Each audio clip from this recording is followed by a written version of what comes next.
Why is global warming such a big deal?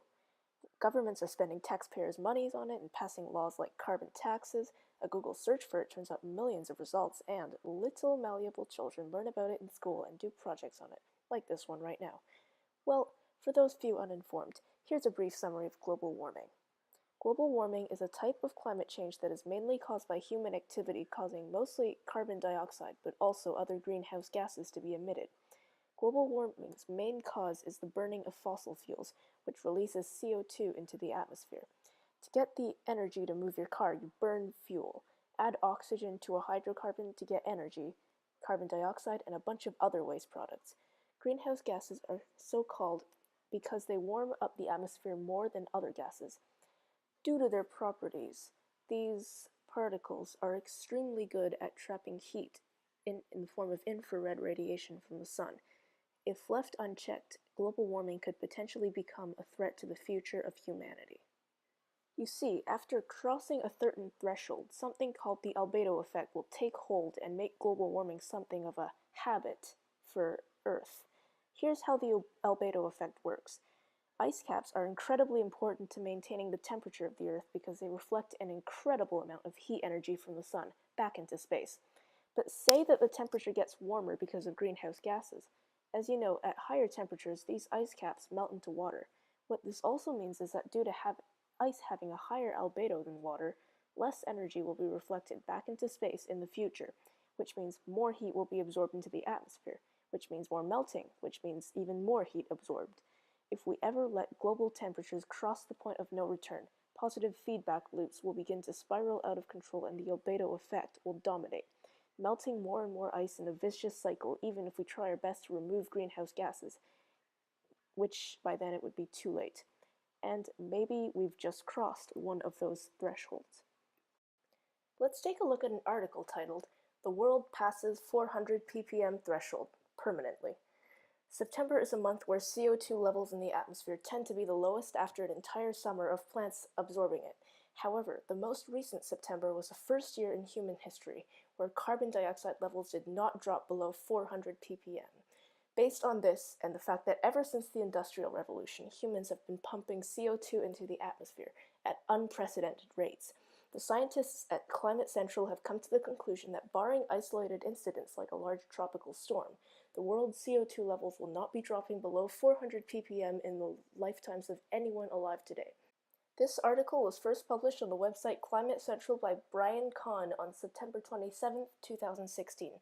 Climate Central is an independent and non-profit organization of leading scientists and journalists. Brian Kahn is a senior writer for this organization and he has an MA in Climate and Society from Columbia University. So how does this article relate to global warming and climate change? As you recall, carbon dioxide is one of the biggest contributors to climate change right now.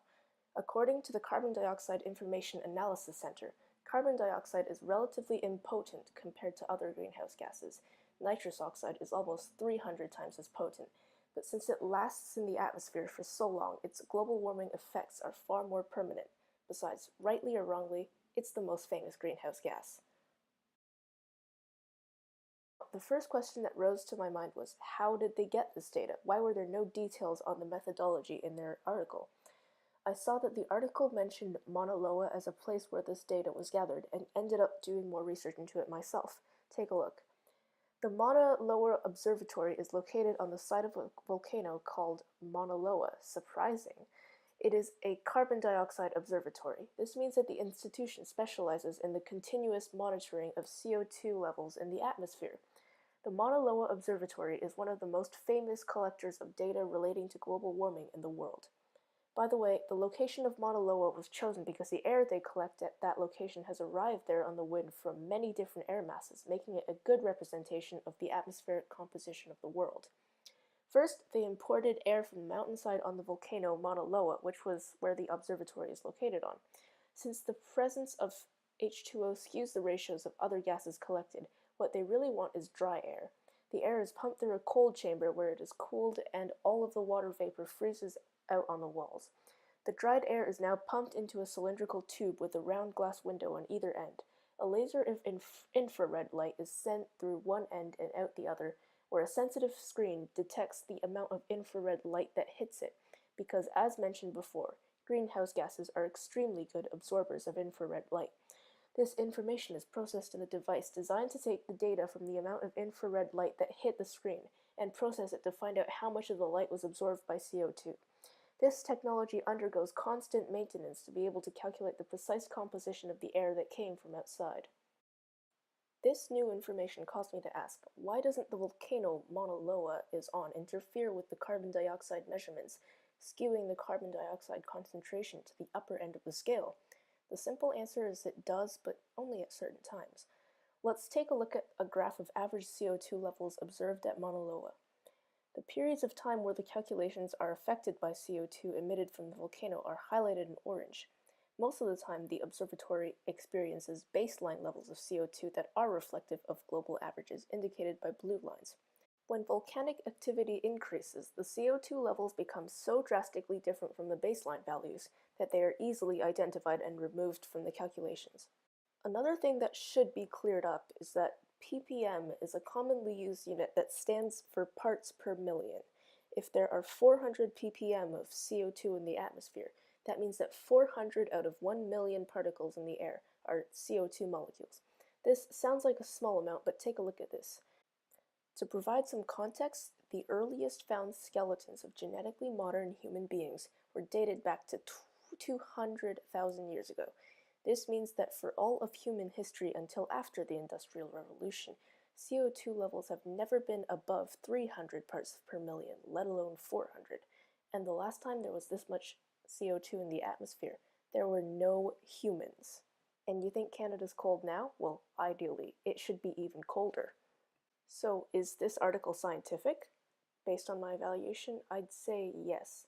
It was published by a reputable source and has been republished and cited multiple times in different news outlets and scientific websites, for example, Scientific American and Seeker. There are no strong emotional statements in this article. It doesn't try to persuade you to take action, not even against global warming. It's simply stating, this is what's happening. To quote the article, even if the world stopped emitting CO2 tomorrow, what has already been put in the atmosphere will linger for many decades to come. Based on this information, I think that it's time that we start trying to find ways to reverse the damage that's already been done. Now that humanity's crossed the 400 ppm threshold, let's start preparing ourselves for whatever the future might bring.